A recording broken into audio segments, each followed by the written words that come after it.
¿Qué harías si un día descubrieras que el retrato colgado en la casa donde trabajas muestra el rostro de un niño al que criaste años atrás en un orfanato? Esa fue la conmoción que vivió una empleada doméstica al reconocer en ese cuadro el secreto más grande que su jefe había ocultado. Una historia donde la verdad dormía en un lienzo y el destino decidió despertarla.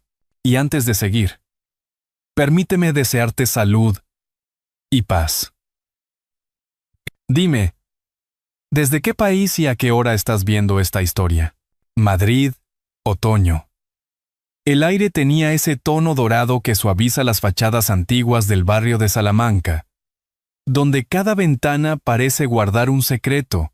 Isabel Roldán empujó con cuidado la puerta del Palacete Herrera y aspiró el olor a cera y madera pulida.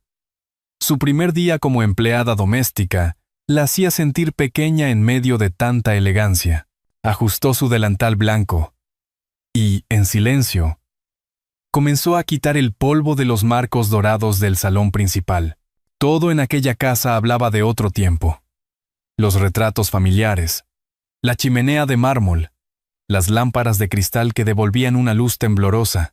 Mientras limpiaba los estantes, un reflejo en el vidrio llamó su atención. Levantó la vista y lo vio. Un retrato colgado justo sobre la chimenea.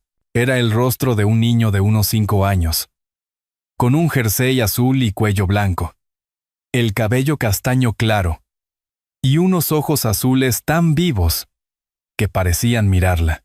Isabel dio un paso hacia atrás. El plumero cayó de sus manos. Un escalofrío le recorrió el cuerpo. Esos ojos. Los había visto antes. Muchas noches. Detrás de las rejas oxidadas del orfanato Santa Teresa de Valencia. No podía ser. Y sin embargo, era él. Diego, el niño al que había enseñado a atarse los cordones. El que lloraba cada noche buscando una madre que nunca llegaba. El niño que, al marcharse con aquella pareja rica, le prometió entre sollozos que un día volverían a encontrarse. Sus rodillas flaquearon, se apoyó en el suelo frío de mármol. Las lágrimas, contenidas durante años, le nublaron la vista. Murmuró el nombre apenas en un suspiro. Diego. El sonido de su propia voz la estremeció. En ese momento se escucharon pasos apresurados. Adrián Herrera, el dueño de la casa, entró al salón sorprendido por el ruido. Vestía un traje oscuro, la corbata perfectamente anudada, la expresión de quien carga demasiados silencios. ¿Está bien, señora Roldán?, preguntó, acercándose. Isabel alzó la vista. Lo miró, y por un instante creyó que el retrato había cobrado vida. El mismo cabello, los mismos ojos azules, solo que ahora pertenecían a un hombre de unos 40 años. Intentó hablar, pero la voz no salía. Ese niño, logró decir, señalando el cuadro. Lo conozco. Se llama Diego. Adrián frunció el ceño, confundido. No entiendo. Ese es mi hijo, Mateo. Murió hace 3 años. El retrato fue pintado cuando tenía apenas 5 años, poco antes del accidente. Las palabras cayeron como un golpe seco. Isabel sintió que el mundo giraba. ¿Muerto? No, no podía ser. En el retrato estaba Diego. Su Diego. Se obligó a respirar hondo, a sostener la mirada del hombre que la observaba con una mezcla de desconcierto y dolor. Perdóneme, señor, dijo finalmente. Debí equivocarme. Sintió el corazón desgarrársele, pero comprendió que callar era la única forma de no perder la oportunidad de descubrir la verdad. Pero dentro de ella algo se negaba a aceptar esa explicación. Aquellos ojos no mentían. Los conocía desde que el niño tenía 3 años. Cuando Adrián se inclinó para levantar el plumero caído, notó que la mujer temblaba. Quiso decir algo, pero las palabras no salieron. Había algo extraño en todo aquello. Un nombre que hacía demasiado ruido en su cabeza. Diego. un hombre que no escuchaba desde hacía décadas. El silencio se apoderó del salón. El fuego de la chimenea crepitó, reflejando sombras danzantes sobre las paredes. Isabel se levantó lentamente, evitando su mirada. Tomó aire y se obligó a continuar limpiando. Pero cada objeto, cada sonido, le recordaba que el pasado acababa de tocar su puerta disfrazado de retrato. Desde la ventana, Madrid seguía su ritmo tranquilo. Los niños jugaban en la plaza cercana. Los vendedores de castañas llenaban el aire de olor dulce. Adrián, de pie frente al cuadro, no podía apartar los ojos del rostro de su hijo. Y aunque no lo sabía aún, aquella mujer recién llegada acababa de abrir una grieta en la historia perfecta que su familia había construido con silencio y papeles. Isabel, con las manos aún húmedas de lágrimas, pensó que quizá el destino había decidido cumplir la promesa de aquel niño. Pero todavía no podía imaginar hasta dónde la llevaría ese reencuentro. Afuera, las campanas de la iglesia marcaron las 5 de la tarde, y un viento suave entró por la ventana abierta, moviendo apenas el borde del retrato. La tela tembló. Y por un instante, los ojos del niño parecieron brillar con vida propia, como si también esperaran que alguien recordara su verdadero nombre. El amanecer en Madrid tenía un tono gris perla cuando Isabel llegó nuevamente al palacete. Apenas había dormido. La imagen del retrato no se le había ido de la cabeza, ni tampoco la voz del señor Herrera diciendo que su hijo estaba muerto. Mientras fregaba los pisos del vestíbulo, los recuerdos del orfanato regresaron en oleadas. Los pasillos largos, el olor a jabón barato, las camas alineadas, y la voz de Diego, suave, pidiéndole que no lo dejara solo. Adrián la observaba desde la biblioteca. No entendía por qué aquella mujer lo había mirado con tanto desconcierto la tarde anterior, desde que su esposa, Laura, murió pocas semanas después del accidente. Incapaz de soportar la pérdida, nadie había pronunciado el nombre de Mateo en voz alta, pero esa mujer lo había dicho con un tono que no podía olvidar. Cerró el libro que fingía leer y decidió llamarla. Señora Roldán, ¿puede venir un momento? Ella se limpió las manos en el delantal y entró con la cabeza baja. Adrián señaló una silla. Siéntese. Quiero hacerle una pregunta. Isabel se sentó, nerviosa. El despacho olía a madera y tinta. En la pared, junto a los diplomas, colgaba el mismo retrato en pequeño, como una copia que no dejaba descansar su memoria. Ayer dijo un nombre. Diego. Adrián la miró con atención. ¿Por qué lo llamó así? Isabel respiró hondo.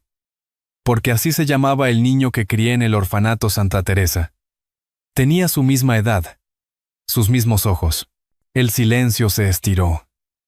Adrián frunció el ceño. Mi hijo nunca estuvo en un orfanato. Mi suegro se encargó de todos los trámites. A mí, solo me entregaron al niño en el hospital. Nunca supe los detalles de la adopción. Tal vez no el que usted conoció, señor, respondió con calma. Pero yo cuidé de él durante años. Dormía en la cama al lado de la mía. Recuerdo la manta azul con su nombre bordado. Diego. El abogado se inclinó hacia atrás, desconcertado. La manta. Su mente viajó a un recuerdo casi borrado. El día que trajeron al niño al hospital antes de la adopción, recordaba una manta azul. El nombre cosido en hilo blanco. Diego. No Mateo. Se frotó las sienes. Debe haber un error, dijo con voz más débil. Los documentos de adopción fueron legales. Todo estaba en regla. ¿Podría enseñármelos?, pidió Isabel. No había desafío en su voz, solo la serenidad de quien ha sufrido demasiado para temer la verdad. Adrián vaciló, pero algo en la firmeza de aquella mujer lo convenció. Abrió el cajón del escritorio y sacó una carpeta envejecida, papeles, sellos, firmas. Isabel los revisó con manos temblorosas. Este orfanato. Santa Catalina de Madrid, leyó. Pero el niño que yo conocí. estaba en Santa Teresa de Valencia. Y mire la fecha. 6 meses. No puede ser. Diego tenía 3 años cuando lo adoptaron. Adrián apretó los puños. ¿Está diciendo que los documentos son falsos? Digo que algo no encaja, contestó ella con suavidad. Quizá alguien cambió la información. El hombre se levantó y comenzó a caminar de un lado a otro, como buscando aire. Las certezas de toda su vida empezaban a resquebrajarse. Si lo que decía aquella mujer era verdad, entonces, su hijo no solo había sido adoptado de forma irregular, tal vez ni siquiera había muerto. Isabel lo observó en silencio. Había visto esa misma expresión en muchos niños del orfanato. Incredulidad, miedo, esperanza. Sabía que detrás del orgullo siempre había una herida. Si me permite, señor Herrera, dijo al fin, podríamos ir juntos al orfanato. Tal vez aún conserven los registros. Adrián la miró como si se aferrara a una tabla en medio del naufragio. Durante horas dudó si todo aquello no sería una locura. Pero algo en la mirada de Isabel, esa mezcla de dolor y certeza, lo convenció. De acuerdo. Pero si lo hacemos, quiero la verdad completa. Aunque duela. Ella asintió. Sabía que ese viaje no solo revelaría el destino del niño, sino también la clase de hombres que habían construido su fortuna sobre el silencio. Esa noche, mientras el reloj marcaba las 11, Adrián se quedó solo frente al retrato. Afuera llovía. Las gotas resbalaban sobre el cristal como lágrimas antiguas. Tomó una copa de vino. Pero no bebió. Por primera vez en años, llamó a su hijo en voz baja. Mateo. Oh, Diego. ¿Quién eras realmente? El viento movió apenas la cortina y una chispa del fuego iluminó el rostro del niño. Adrián sintió un temblor. No lo sabía todavía, pero aquel retrato iba a guiarlo hacia la verdad más dolorosa y más necesaria de su vida. El tren partió de Atocha bajo una lluvia fina. Adrián y Isabel viajaban frente a frente, sin decir mucho. Entre ellos, sobre la mesa, una carpeta con documentos y una fotografía del retrato. Cada cierto tiempo, Adrián la abría como si las palabras pudieran ordenarse solas. Pero no había orden posible para un padre que empezaba a sospechar que toda su vida estaba construida sobre una mentira. El paisaje cambiaba poco a poco. Los edificios de Madrid dieron paso a campos de naranjos, humedecidos por el otoño valenciano. Isabel observaba por la ventana, los ojos perdidos en un pasado que seguía doliendo. Conocía cada kilómetro de aquel camino. Lo había recorrido 8 años atrás, cuando salió del orfanato con una maleta de cartón y una promesa rota. Llegaron a Valencia al mediodía. Un taxi los llevó hasta las afueras, donde el orfanato Santa Teresa se alzaba aún, gris y silencioso. El muro tenía las mismas grietas. Y en la entrada, la campana de hierro oxidado seguía colgando como un recuerdo que no quiso caer. Adrián miró el edificio con respeto. Isabel, con un temblor en la voz, pidió hablar con la madre Inés. La religiosa, ya anciana, apareció con un bastón y una sonrisa cansada. Al ver a Isabel, sus ojos se abrieron con un reconocimiento que el tiempo no había borrado. Niña Roldán. No puedo creerlo. La abrazó con ternura. ¿Cuánto has cambiado? Isabel se permitió un breve instante de calor humano antes de explicar el motivo de su visita. Adrián escuchaba en silencio, el rostro cada vez más pálido.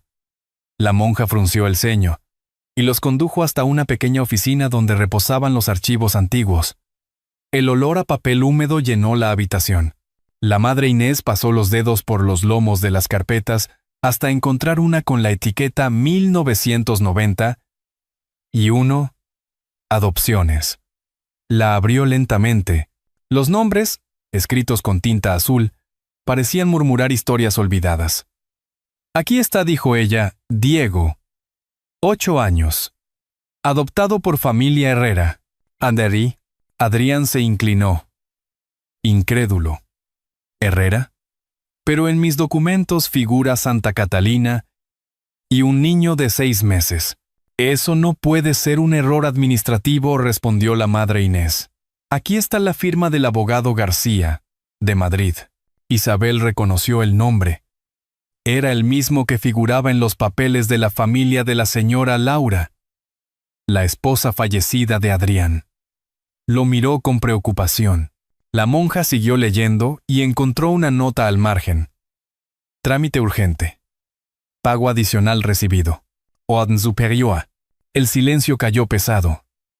Adrián se llevó una mano a la frente. Mi suegro, murmuró él, organizó todo. Dijo que aceleraría el proceso. Isabel sintió un nudo en la garganta.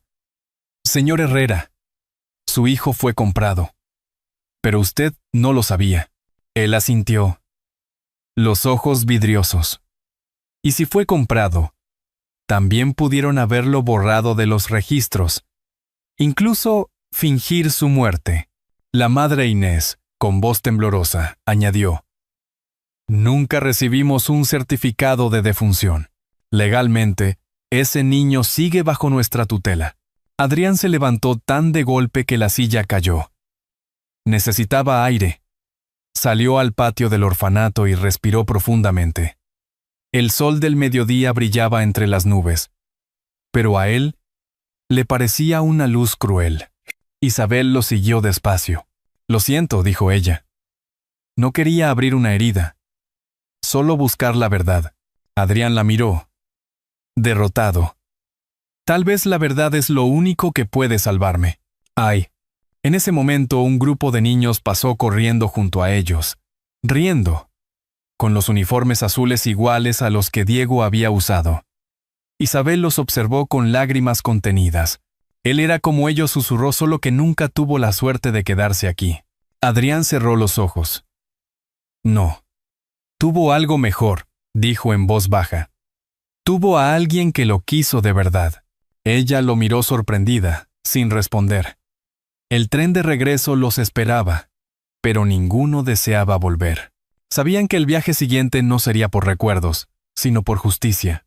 Cuando el sol comenzó a caer sobre Valencia, Adrián decidió lo inevitable.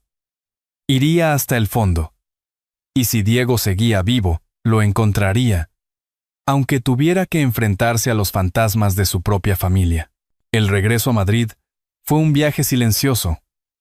Adrián mantenía la vista fija en la ventana del tren, pero su mente seguía atrapada en aquel archivo de Valencia. La nota marginal, las fechas falsas, el nombre del abogado, todo apuntaba a una misma verdad. Su hijo nunca debió haber sido suyo. O tal vez sí, pero no de la manera que él creía. Al llegar a casa, el palacete parecía distinto. Las paredes que antes transmitían orgullo ahora pesaban. Isabel lo siguió hasta el despacho. Sobre la mesa, extendió los documentos encontrados y los alineó con los suyos. La contradicción era evidente. Su suegro debía de tener poder para mover cielo y tierra, dijo ella con cautela. Tal vez lo hizo por amor a su hija. Pero lo que ocurrió no fue una adopción. Fue una compra. Adrián apoyó las manos en la mesa. Si eso es cierto, entonces alguien mintió también sobre su muerte. No hay certificado legal en Valencia. Isabel asintió. Si el niño murió, debió haber un aviso al orfanato. Pero no lo hay. Él se enderezó. Recuerdo el día del entierro. La caja estaba cerrada. Mi cuñado Rafael lo organizó todo. Fue él quien se encargó de cada papel, de cada llamada.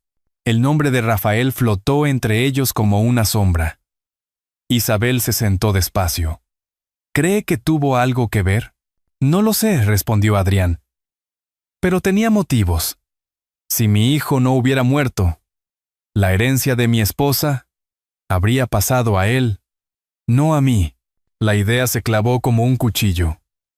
Adrián caminó hacia la ventana. Afuera, la ciudad seguía viva. El sonido de los coches, el murmullo de una fuente, un vendedor de flores en la esquina. Pero para él, el mundo se había detenido. Voy a buscar a un investigador, dijo al fin. Quiero pruebas, no suposiciones. Isabel no discutió. Sabía que esa búsqueda no sería fácil. Aquella noche, mientras el reloj marcaba la medianoche, Adrián recibió una llamada. Era Mario Cebrián, su antiguo colega y detective privado. Escuchó en silencio, con el rostro tenso. Al colgar, se volvió hacia Isabel. Rafael compró una casa en Suiza, poco después del supuesto accidente. Hay registros de un niño a su cargo. Un niño llamado Mateo Vargas. El silencio volvió. Pero esta vez era distinto. Isabel sintió que el corazón le golpeaba el pecho. Mateo, repitió. Ese nombre lo eligió él, su padre adoptivo. Pero debajo, sigue siendo Diego. Adrián la miró. Si está vivo, lo traeré de vuelta. Lo juro. Isabel quiso responder, pero la emoción le nubló las palabras. Había esperado 8 años para volver a pronunciar el nombre de ese niño con esperanza. Los días siguientes fueron un torbellino. Mario confirmó las transferencias, las fechas, la casa en Montreux. Todo apuntaba a Rafael. Adrián preparó los documentos para presentarse ante la policía, pero Isabel lo detuvo. Si lo hace ahora, su cuñado huirá. O peor, se llevará al niño. ¿Qué propone entonces? Que yo vaya. No me conoce. Puedo acercarme sin despertar sospechas. Él la miró con sorpresa. ¿Sola? Es peligroso. No más que ver morir a un niño por segunda vez. La decisión quedó tomada en ese instante. Adrián comprendió que aquella mujer no solo había sido parte del pasado de su hijo, sino que ahora era la llave de su futuro. Esa noche, antes de dormir, se acercó al retrato en la chimenea. El fuego proyectaba sombras sobre el rostro del niño. «Espéranos», hijo susurró. «Esta vez no voy a llegar tarde». Isabel, en su habitación, dobló con cuidado una bufanda de lana azul. Era la misma que Diego usaba en los inviernos del orfanato. Se la llevó al pecho y cerró los ojos. Al amanecer, partiría hacia Suiza. El tren que cruzaba los Alpes suizos avanzaba entre montañas cubiertas de nieve. Isabel observaba los pinos pasar por la ventanilla y sentía el estómago encogido. Llevaba una semana preparando aquel viaje. Con un nombre falso y una casa alquilada a pocos metros de la villa de Rafael Vargas. En su bolso, escondía una foto de Diego, una bufanda azul y un teléfono cifrado que Adrián le había dado antes de despedirse. Montreux la recibió con un aire de invierno limpio y silencioso. Las casas parecían pintadas sobre un lago inmóvil. Desde la colina podía ver la Villa Blanca de Rafael, rodeada por un muro alto y un portón eléctrico. Allí, según los registros, vivía un niño de 8 años llamado Mateo. Pasó los primeros días caminando por el pueblo, fingiendo ser una turista. Cada mañana se detenía en el mismo banco frente al lago, desde donde podía observar el jardín de la villa. Y entonces lo vio.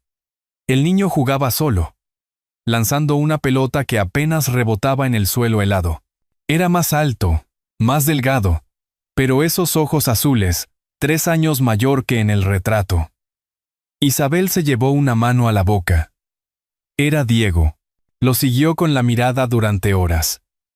El pequeño apenas hablaba con la mujer mayor que lo cuidaba. Una gobernanta de rostro amable pero distante. A veces se sentaba bajo un árbol y dibujaba en un cuaderno. Isabel quería correr hacia él, abrazarlo. Pero debía ser prudente. 3 días después, llegó su oportunidad. La gobernanta salió al mercado y el portón quedó entreabierto. Isabel esperó unos minutos y se acercó. Desde la reja, llamó en voz baja. «Diego». El niño levantó la cabeza, sorprendido. Miró a su alrededor sin comprender. Ella repitió, un poco más fuerte. «Diego, soy yo, Isabel, del orfanato». Armelcan. Los segundos se estiraron como años. El pequeño se acercó lentamente al muro. Sus ojos se entrecerraron, buscando en su memoria. De pronto, una chispa los iluminó. ¿Isabel?, susurró. Las lágrimas de ella se mezclaron con el frío.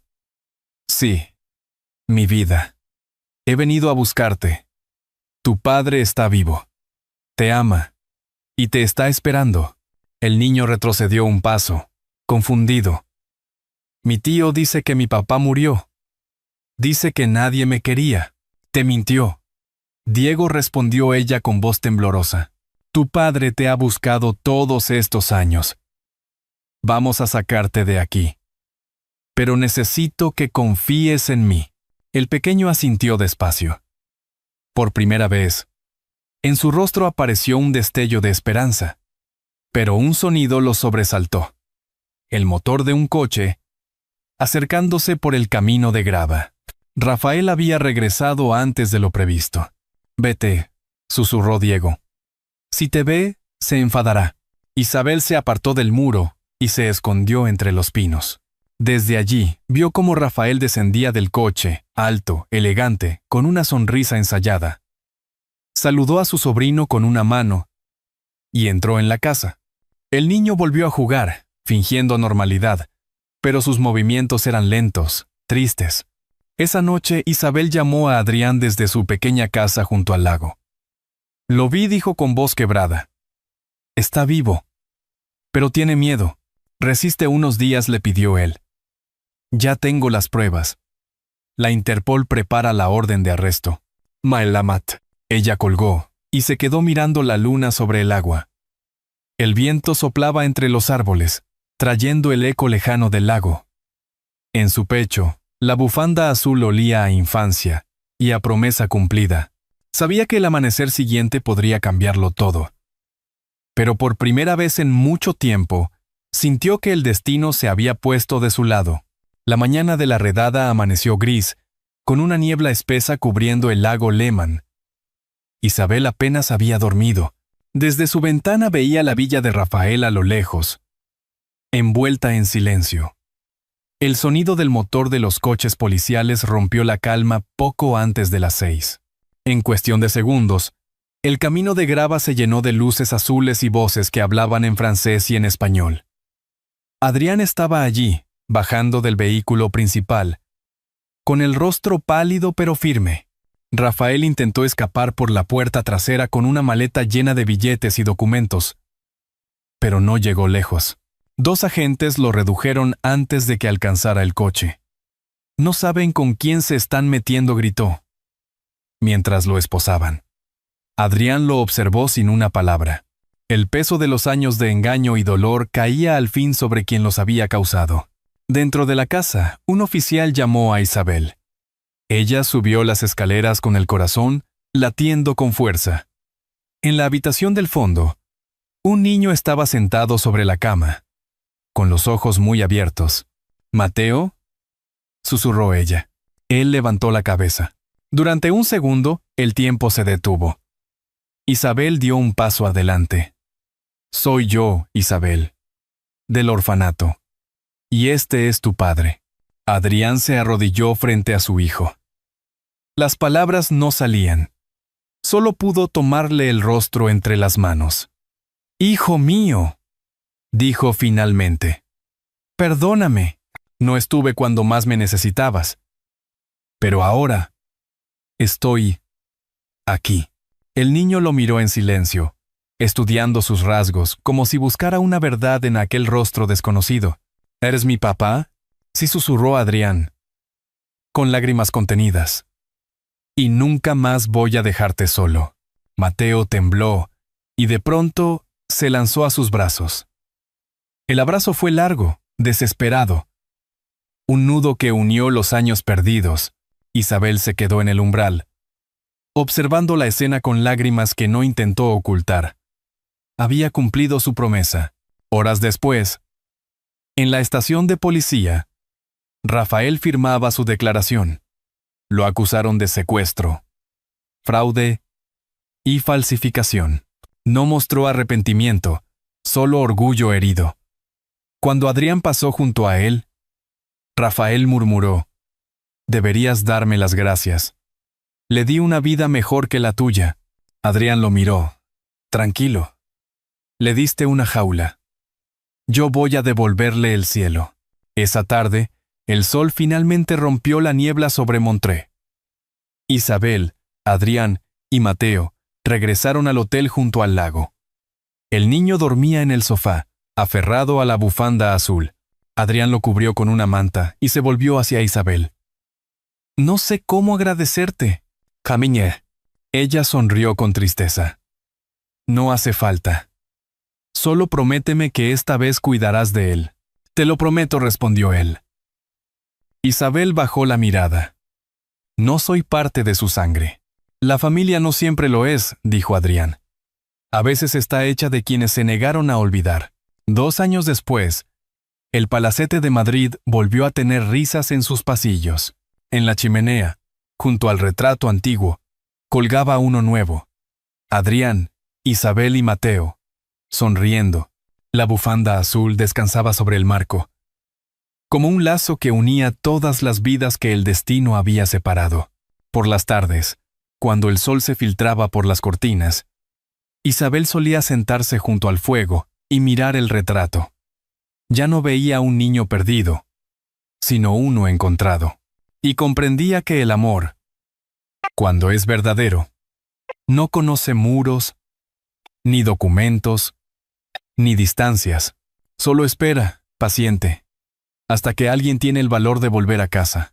Cuando el fuego del hogar se apaga lentamente y el eco de las risas queda suspendido en el aire, comprendemos que lo vivido no fue solo una historia, sino un espejo.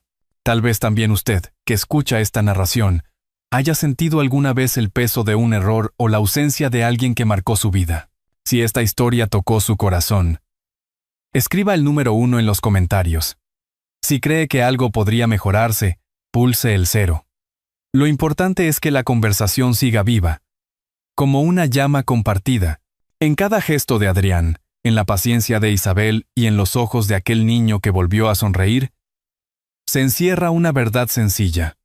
El amor no desaparece, solo espera ser reconocido. A veces el pasado no se puede cambiar, pero sí se puede sanar, porque cuando una persona decide enfrentarse a su culpa y otra ofrece perdón, nace una nueva familia, distinta, pero más fuerte. La bondad de una sola persona, como una lámpara encendida junto a una ventana en la noche, puede guiar a quienes vagan perdidos hacia el calor de un hogar. Piense un momento en ello. ¿A quién podría tender hoy una mano? ¿O a quién podría pedir perdón? Cada acto de ternura, por pequeño que parezca, tiene el poder de reescribir una vida. Si esta historia le recordó a alguien o despertó en usted el deseo de reconciliarse, compártala. Porque, al hacerlo, no solo cuenta un relato, ofrece una luz. Y quizá, en algún lugar, otro corazón perdido encuentre también el camino de regreso a casa.